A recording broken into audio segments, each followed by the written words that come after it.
So our second guest is Sheldon Inwentash. Mr.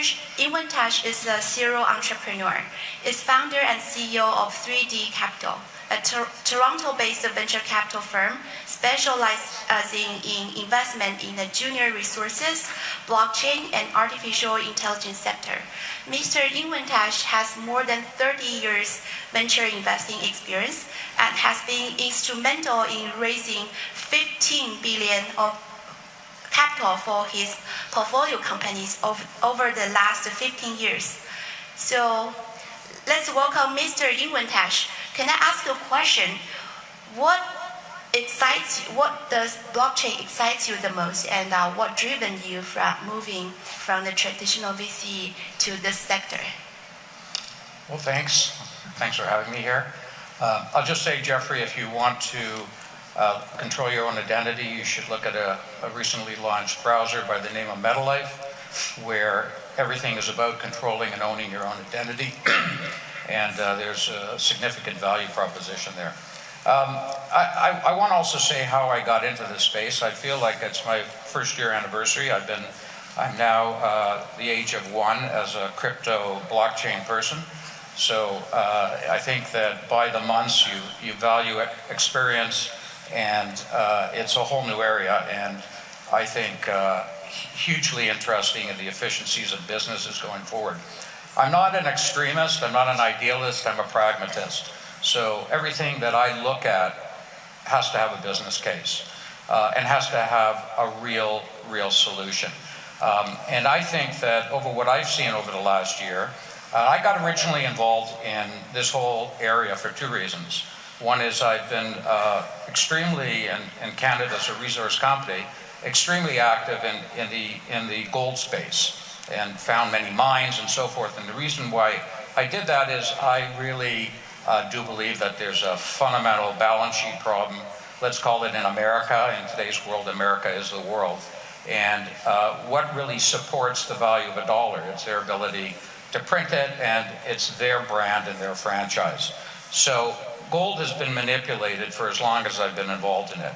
And the headwinds are created through futures exchanges and governments that just can't allow gold, because it's a brand, to devalue the thinking that countries can create their own fiat currencies. So that led me to Bitcoin in a very similar way, because I believe that today's generation don't need to hold gold in their hand. They are digital. Millennials are digital. Millennials can go and play Farmville and consider an imaginary cow an asset. And the whole mindset has changed, and digital assets allow you to move things around, whereas gold is archaic. Although I believe gold will still, because it's recognized by central banks, I believe that we are going to see inflation, if not stagflation, and the real problem is going to be how do you raise interest rates in that environment when you have debt. So the fact that there's no debt associated with Bitcoin in the same way there was no debt associated with gold is a hedge against whatever financial. I mean, really, the world today is kicking the can down the road. That's all it is. So, when does that all blow up? No one knows. So, from a store of value, I came to the conclusion that Bitcoin was interesting. I'm also, my background is I'm a CPA, and I guess I've always been a closet financial anarchist, in that I could not stand intermediaries, banks. I didn't like to be controlled in how I was going to do business, and I'm a big believer in the blockchain.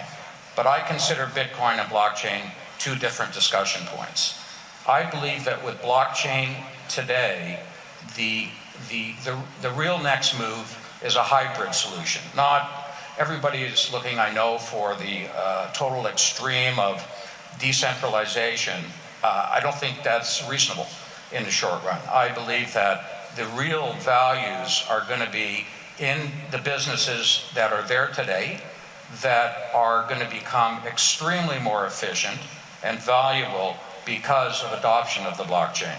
And so it's going to be in a hybrid, in a sense. It's going to have to work within a decentralized or a centralized structure.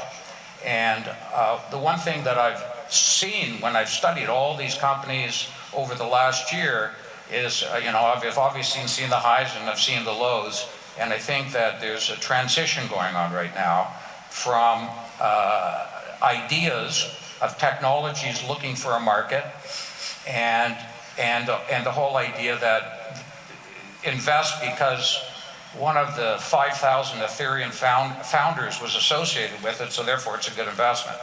I believe we're now getting into real money is looking at blockchain and the space, VCs, institutions, and what they see is they view this as any other business.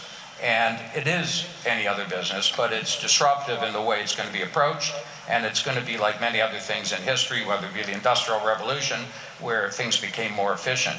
So I am noticing a number of companies now that have been stealth because they did not want to get caught up in all the BS that's going on, and are coming out with real business models and real management teams. If you don't have a management team, at the end of the day, these are businesses, and they have to be run like a business. So you can't just sort of go, well, it's got all these features, so therefore I'm going to get involved.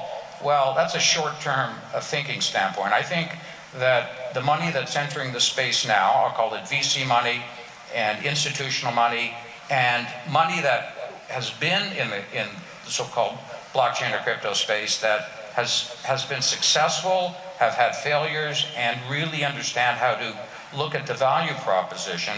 Everybody are making slower decisions today, but better decisions.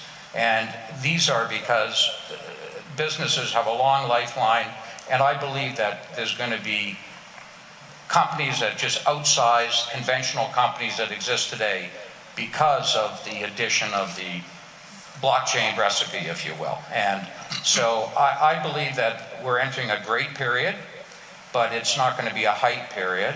And I think that you're going to see a lot of names that you've never heard of that have, there's one that I'm involved with even here in South Korea.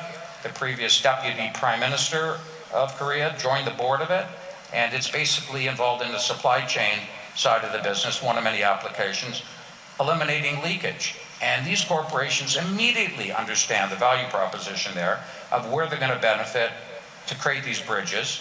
It's a company called Toda and Toda Q, and they've been stealth for 3 years. They didn't want to even commingle with the crypto community because they had their own ideas of what they wanted to develop. So I'm extremely excited. I'm morphing into it in the sense that, looking for best of breed. And typically, I like to get behind one and help create strategic partnerships and become a value-added investor. Okay, thank you.